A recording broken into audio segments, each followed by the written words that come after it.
أحلى طريقة تعملي بيها وتقدمي الذرة الصفرا أو الذرة الحلوة. طعمها بيبقى حلو جدا، بتنفع معاكي حادقة بالملح والفلفل كده أو بالتوابل بتاعة البطاطس، ممكن تحطي عليها كراميل أو تحطي كمان شوكولاتة، بتبقى تحفة. تعالي أوريكي بعملها ازاي، مفيش حد ما بيحبهاش، أحلى بكتير كمان من الذرة المشوي. هاتي الذرة دي، ذرة صفرا بجيبها من السوبر ماركت، بقطعها كده دواير على قد مسكة الإيد بس عشان ما تبقاش كبيرة.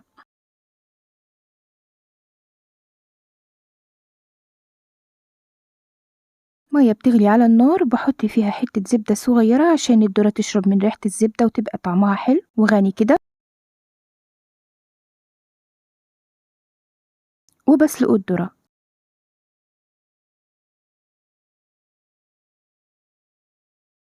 حطيها في المية والزبدة على النار، بتاخد لها نص ساعة تقريبا وبتستوي وبتبقى طرية ومسكرة جدا. ما بنسلقهاش في مية كتير، يدوب شوية صغيرين على قد الذرة عشان المية ما تمسخهاش وتفضل مسكرة ومحتفظة بحلاوتها. وزي ما قلتلك ما بتقعدش كتير على النار، نص ساعة وبتبقى مستوية وحلوة جدا. لو انتي عاملة دايت ممكن تاكليها بعد ما تسلقيها كده على طول.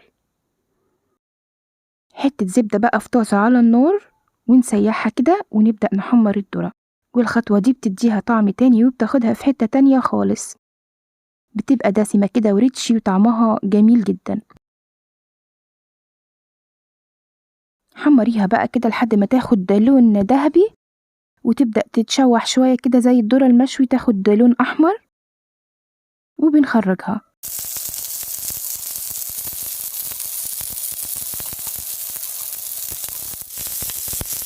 ممكن ترشي عليها شوية ملح وفلفل زي ما قلتلك، شوية من توابل البطاطس، أنا بحط عليها كمان كراميل وعسل أبيض وشوكولاتة، بتنفع حلو وبتنفع حادق وبتبقى جميلة جدا ومغذية جدا للأطفال وبيحبوها قوي، أحلى بكتير من الذرة المشوية دي، صحية أكتر وكمان نضيفة وعاملينها في البيت، مش شاربة دخان زي المشوي. جربي طريقتي دي هتعجبك جدا، واكتبي لي رأيك في الكومنتات، وما تنسينيش بقى باللايك والشير وسبسكرايب وتفعيل زر الجرس للقناة لو محتوى قناتي بيعجبكم. والسلام عليكم ورحمة الله وبركاته.